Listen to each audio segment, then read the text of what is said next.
Bismillahirrahmanirrahim. Assalamualaikum warahmatullahi wabarakatuh. Kami dari kelompok 2 mata kuliah Psikologi Pendidikan akan mempresentasikan tentang hereditas dan lingkungan dalam proses belajar. Dengan beranggotakan saya sendiri Nurul Iza Anissa NIM 2014040004 dan rekan saya Deswi Safitri dengan NIM 2014040019. Kami dari kelas Tadris Matematika A BP 20. Mata kuliah ini diampu oleh Ibu Asiyatul Zeki SPDI.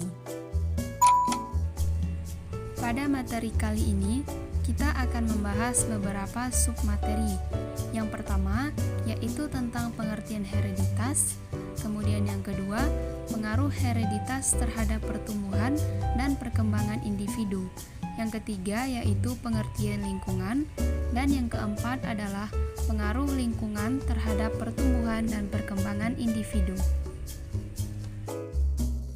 Yang pertama, kita akan membahas tentang pengertian hereditas. Menurut Wigington, hereditas adalah proses penurunan sifat-sifat atau ciri-ciri tertentu dari satu generasi ke generasi lain dengan perantaraan sel benih.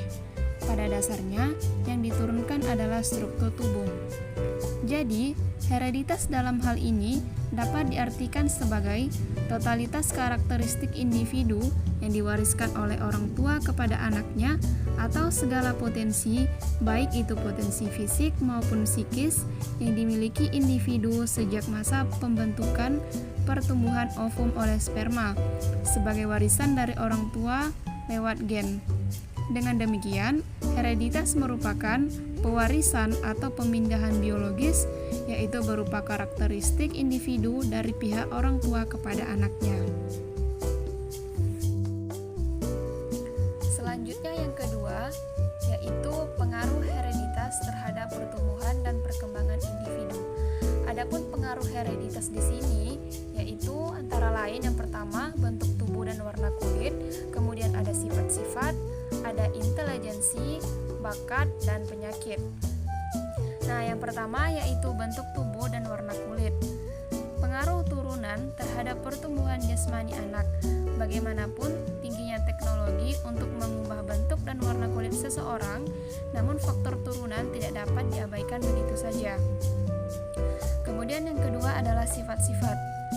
Sifat-sifat yang dimiliki oleh seseorang adalah salah satu aspek yang diwarisi dari ibu, ayah, atau kakek maupun nenek, seperti penyabar, pemarah, kikir, dan lain-lain.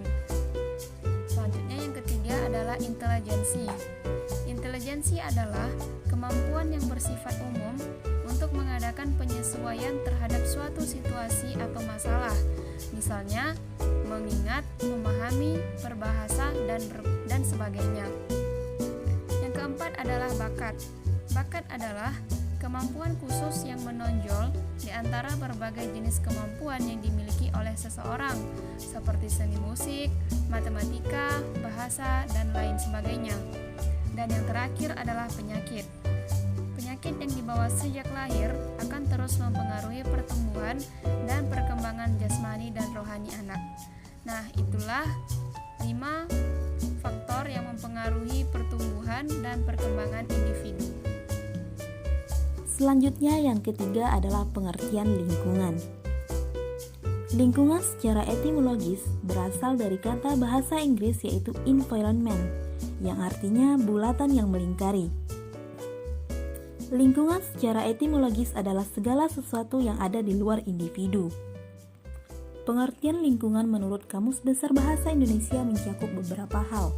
Pertama, lingkungan adalah daerah atau kawasan yang termasuk di dalamnya. Kedua, lingkungan adalah sebuah bagian wilayah di dalam kelurahan yang merupakan lingkungan kerja pelaksanaan pemerintahan desa. Ketiga, lingkungan adalah semua hal yang mempengaruhi pertumbuhan manusia atau hewan. Menurut Emil Salim, lingkungan adalah semua hal yang meliputi keadaan, benda, kondisi, dan pengaruhnya. Adapun maksud dari pengaruh yaitu yang ada di dalam sebuah ruang yang ditempati. Ruang tersebut memiliki pengaruh yang besar pada hal-hal yang hidup, termasuk manusia, tumbuhan, dan hewan. Menurut Michael Allaby, lingkungan merupakan lingkungan fisik, lingkungan biotis, dan lingkungan kimiawi. Semua hal itu mengelilingi kehidupan seluruh organisme. Menurut Munajat Danusa Putro, lingkungan adalah semua benda dan daya serta kondisi, termasuk di dalamnya manusia dan tingkah perbuatannya, yang terdapat dalam ruang di mana manusia berada dan mempengaruhi kelangsungan hidup serta kesejahteraan manusia dan jasad-jasad hidup lainnya. Menurut Otto Sumarwoto, lingkungan hidup diartikan sebagai ruang yang ditempati suatu makhluk hidup bersama dengan benda hidup dan tak hidup di dalamnya. Menurut Sambah Wirakusumah, lingkungan adalah semua aspek kondisi eksternal biologis di mana organisme hidup dan ilmu-ilmu lingkungan menjadi studi aspek lingkungan organisme itu. Selanjutnya yang keempat adalah pengaruh lingkungan terhadap pertumbuhan dan perkembangan individu. Adapun pengaruh lingkungan di sini mencakup beberapa hal, di antaranya lingkungan keluarga, lingkungan sosial atau masyarakat, sekolah, teman sebaya sebagai lingkungan sosial, dan budaya. Yang pertama adalah lingkungan keluarga. Dalam konteks ini, keluarga adalah lingkungan yang utama. Anggota keluarga harus mampu menetralkan serta memberikan arahan yang benar tentang pengaruh lingkungan dan norma-norma yang berlaku. Hal ini karena keluarga dapat memberikan pengaruh kuat dan sifatnya langsung berkenaan dengan aspek-aspek perkembangan perilaku anak. Yang kedua, lingkungan masyarakat. Masyarakat merupakan salah satu faktor yang mempengaruhi terhadap pembentukan dan perkembangan perilaku individu, baik fisik maupun sosio-psikologis. Termasuk di dalamnya adalah belajar. Terhadap faktor lingkungan masyarakat ini, ada pula yang menyebutnya sebagai empirik yang berarti pengalaman.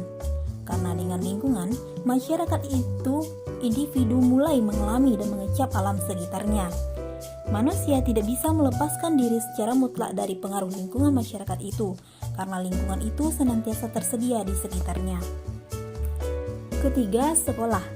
Sekolah merupakan salah satu faktor yang mempengaruhi pertumbuhan dan perkembangan anak, terutama untuk kecerdasannya. Tinggi rendahnya pendidikan dan jenis sekolahnya menentukan pola pikir serta kepribadian anak. Keempat, teman sebaya.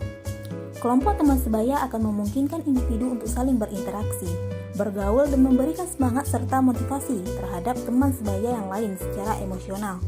Kehadiran kelompok teman sebaya dapat memberikan pengaruh terhadap perkembangan remaja. Dan yang kelima adalah budaya. Budaya adalah sesuatu yang sudah menjadi kebiasaan dan sukar untuk diubah.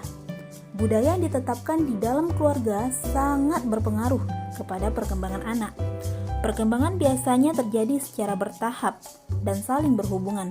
Perkembangan yang dilakukan di lingkungan sosial berdampak baik dan buruk terhadap tahap perkembangan anak. Demikianlah presentasi materi tentang hereditas dan lingkungan dalam proses belajar dari kelompok 2. Kami sudahi dengan wassalamualaikum warahmatullahi wabarakatuh.